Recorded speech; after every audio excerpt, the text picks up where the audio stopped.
కర్కాటకం వారి కనుక చూసుకున్నట్లయితే కర్కాటకం వాళ్ళు చాలా ఎమోషన్గా ఉంటారు, చాలా మదర్లీ నేచర్గా ఉంటారు, అలర్ట్గా ఉంటారు, చాలా సెక్షన్గా ఉంటారు. అయితే ఎంత బాగున్నా కూడా నాకు ఇంకా అయినా కనీసం ఈ 2026లో అయినా సక్సెస్ వస్తుందా, హ్యాపీనెస్ పెరుగుతుంది. ఎందుకంటే ప్రతి ఒక్కరికి కావాల్సిన హ్యాపీనెస్ సక్సెస్సే కదా అల్టిమేట్గా.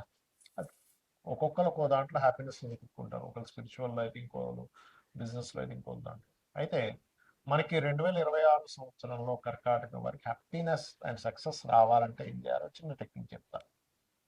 అయితే ఈ యొక్క విషయాలు చెప్తుంది నేనైనప్పటికీ కూడా చెప్పిస్తుంది సాక్షాత్ లలిత అమ్మవారిగా భావిస్తూ. ఫస్ట్ ఆఫ్ ఆల్ మీకుండే గ్రహస్థితి ఎలా ఉందో చూడండి.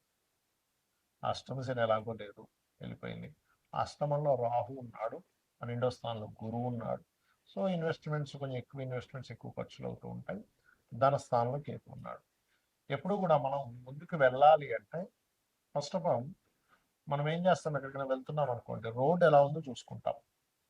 అక్కడ ఉన్నటువంటి రాళ్ళు రప్పలు ముళ్ళు ఉంటే చూసుకుని జాగ్రత్తగా అడుగు వేస్తాం కదా.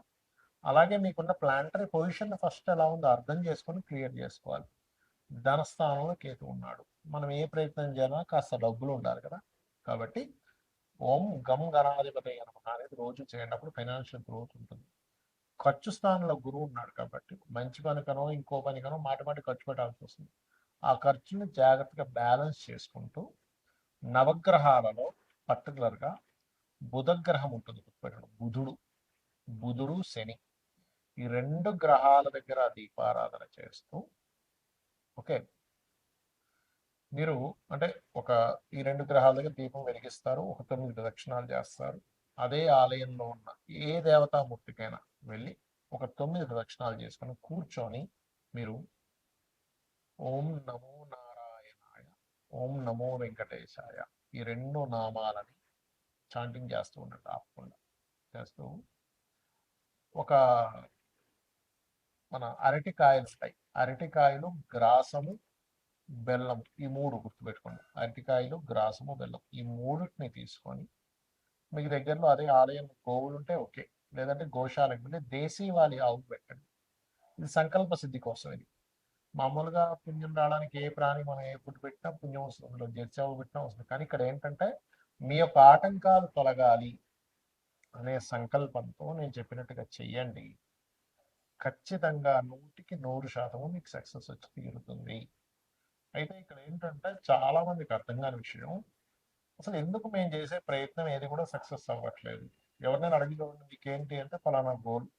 అది చదువుకునే వాళ్ళు కొంతమంది గోల్ ఐఏఎస్ ఐపీఎస్ అవ్వాలని, లేకపోతే కొంతమందికి ఇల్లు కట్టుకోవాలి, కొంతమంది బిజినెస్ సాగాలని, రకరకాల గోల్స్ ఉంటాయి. ప్రేమించిన అమ్మాయిని వివాహం చేసుకోవాలని కూడా గోల్ ఉంటుంది. అంటే ఏదైనా కానీ సక్సెస్ అవ్వాలి, అది బిజినెస్ ఏదైనా కానీ. ఎందుకు అవ్వట్లేదు? ఇది మనం స్టడీ అంటారు దీన్ని ఆస్ట్రాలజీలో, ఒక విషయాన్ని స్టడీ చేయడం. అంటే కొంతమంది 3వ స్థానం పాడైంది అనుకోండి, అసలు ప్రయత్నమే చేయరు, ప్రయత్నం చేయడానికి భయపడుతుంటారు. ఆశ ఉంటుంది, నేను ఇది అవ్వాలి ఇది అవ్వాలి, అసలు ప్రయత్నం చేసేదే స్టార్ట్ అవ్వదు. అప్పుడు మీరు ఏం చేయాలంటే థర్డ్ హౌస్ అంటే 3వ స్థానంలో ఉండే గ్రహము, 3వ స్థానాధిపతి, వీళ్ళిద్దరూ కలిసి ఇంకో గ్రహానికి అప్పచెప్తారు. ఆస్ట్రాలజీలో ఉన్న గొప్ప సీక్రెట్. ఇంకో గ్రహానికి అప్పచెప్తారని ఒక క్యాలిక్యులేషన్ ఉంటుంది. అది ఆస్ట్రాలజీ నేర్చుకున్న వాళ్ళకి తెలుస్తుంది. ఆ గ్రహం ఏ గ్రహానికి అప్పచెప్పారో ఆ గ్రహాన్ని యాక్టివ్ చేసుకోవాలి ఎప్పుడు. అప్పుడు ఏమవుతుందంటే మీరు స్టార్ట్ చేయగలుగుతారు. అంటే ఏదైనా ఒక పని ప్రారంభించాలి అంటే 3వ స్థానంలో ఉండే ప్లానెట్, 3వ అధిపతి యాక్టివ్ అవ్వాలి. అందుకే చూడండి, అసలు అసలు మొదలు పెట్టేసే ఛాన్సే ఉండదు కొంతమంది. కొంతమంది మొదలు పెడతారు కానీ దాన్ని కొనసాగించరు. దానికి కారణం ఏమిటి అంటే వాళ్ళకి 7వ స్థానంలో ఉండే గ్రహాలు యాక్టివ్గా ఉండవు. స్టార్ట్ చేసేస్తారు, అన్ని స్టార్ట్ చేస్తారు. జిమ్కి వెళ్ళిపోతారు, 2 రోజులు జిమ్ చేస్తారు, మళ్ళీ ఆపేస్తారు. లేకపోతే ఇంకోటి ఏదో డైట్ అంటారు, 2 రోజులు ఫాలో అవుతారు, ఆపేస్తారు. నేను మందు మానేస్తున్నా అంటారు, 2 రోజులు మానేస్తారు, మళ్ళీ 3 రోజులు మొదలు పెడతారు. సిగరెట్ మానేస్తున్నా అంటారు, మొదలు పెడతారు. అన్ని ఇంకంతే. చదువు ఇవాళ వెళ్ళామంటే టకటక పుస్తకాలు తీసి అన్ని పుస్తకాలు ముందు పెట్టేసుకుంటారు. ఓ ఒక రోజు విపరీతంగా, 2 రోజులు విపరీతంగా చదువుతారు, 3వ రోజు నుంచి బంద్. ఎందుకు? కారణం ఏంటి అంటే దేనికి కారణం 7వ స్థానం సరిగ్గా లేదు, అంటే దాని కొనసాగింపు సరిగ్గా లేదు. మనకు సక్సెస్ ఎప్పుడు వస్తుంది చెప్పండి? ఒకటి స్టార్ట్ చేయడం, రెండవది కంటిన్యూస్గా కొనసాగించడం. ఆఖరికి మనం జిమ్కి వెళ్ళినా కూడా మనం డబ్బులు పెడితే మనకి బాడీ పెరగదు, అంతే కదా. వెళ్ళాలి, డబ్బులు కట్టినందుకు అక్కడ ఇన్స్ట్రక్టర్ ఏం చెప్తున్నారో అది చేయాలి, పర్ఫెక్ట్గా చేయాలి, డైట్ ఫాలో అవ్వాలి, ఏం తినాలి ఏం తినకూడదో తెలియాలి. దానికి కంటిన్యూస్గా 1 ఇయర్ 2 ఇయర్ కంటిన్యూస్గా చేస్తే బాడీ బిల్డ్ అవుతుంది. అలాగే మనం ఒక సక్సెస్ రావాలంటే అసలు ప్రారంభించడానికి ఆటంకాలు ఉంటాయి. రెండవది ప్రారంభించింది కొనసాగించడానికి ఆటంకాలు ఉంటాయి. 7th house పాడైతాయి. అంటే నేను మీకు ఈ విషయాన్ని ఎందుకు చెప్తున్నా అంటే మనం సక్సెస్ రాకపోవడానికి కొన్ని కర్మలు అడ్డుపడుతూ ఉంటాయి. మనం పాస్ట్ లైఫ్లో చేసిన కర్మలు అడ్డుపడుతూ ఉంటాయి. ఇప్పుడు 7th హౌస్ దగ్గరికి వచ్చారు. సరే, కొంతమంది ఏం చేస్తారు, ప్రారంభించారు, కొనసాగించారు, కానీ సక్సెస్ దగ్గరికి వచ్చేసరికి రావట్లేదు.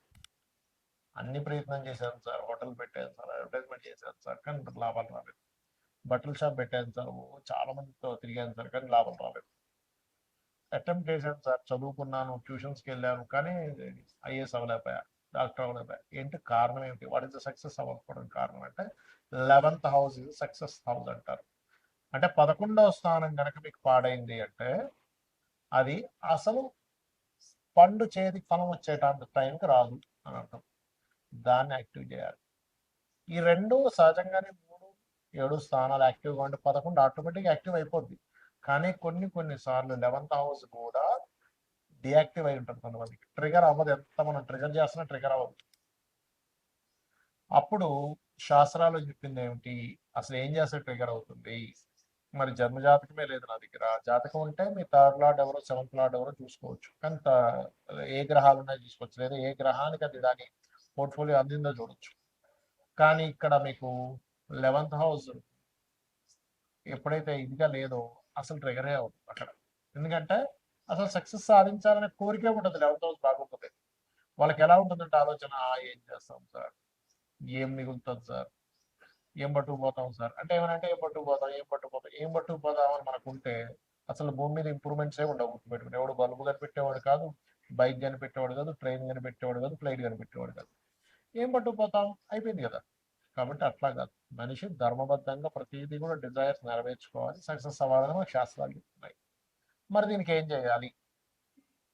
దీనికి పర్టికులర్గా లలితా సహస్రనామాల్లో ఒక నామం ఉంటుంది మీరు సక్సెస్ అవ్వడానికి. దాన్ని ఏ నామం అంటే అది ఓం ఇంద్రగోప పరిక్షిప్త స్మరతోనాభజంగికాయై నమః. ఇది బిజినెస్ ఇంప్రూవ్మెంట్స్ కి పనికి వస్తుంది, మీరు సక్సెస్ అవ్వడానికి కూడా పనికి వస్తుంది. ఎందుకంటే మనం అసలు ఒక విషయంలో సక్సెస్ అవ్వట్లేదు అంటే, ఇప్పుడు చూడండి, చాలా మంది తెలియక అజ్ఞానంలో కొన్ని పనులు చేస్తూ ఉంటారు. ఎవడో ఎదుగుతూ ఉంటే వాడిని వెనక్కి లాగుతారు, ఎవడో కొంచెం బిజినెస్ బాగా చేస్తుంటే వాడి బిజినెస్ ఎట్లా నాశనం అయిపోవాలని చూస్తుంటారు. ఇవన్నీ ఏంటంటే కర్మాస్ అంటారు వీటిని. మనకి ఇవన్నీ కర్మలు చుట్టుకుంటూ ఉంటాయి. ఆ జన్మలో వాడు అనుభవించలేదని వెంటనే నెక్స్ట్ జన్మ షిఫ్ట్ అయిపోతాయి. కాబట్టి దయచేసి శాస్త్రంలో చెప్పిన విషయాలు మనం పాటించాలి. పరోపకారం పుణ్యం, పరపీడనం పాపం. ఇంకోటిని పీడించు తింటున్నామంటే అది పాపం కిందకు మనకి జమ అయిపోతుంది. ఇంకోటికి మనం సహకరించామంటే అది పుణ్యం కిందకు వస్తుంది. కాబట్టి చేయకండి దయచేసి. మరి జాతకం లేదు, ఏ గ్రహాల దగ్గర పెట్టాలి?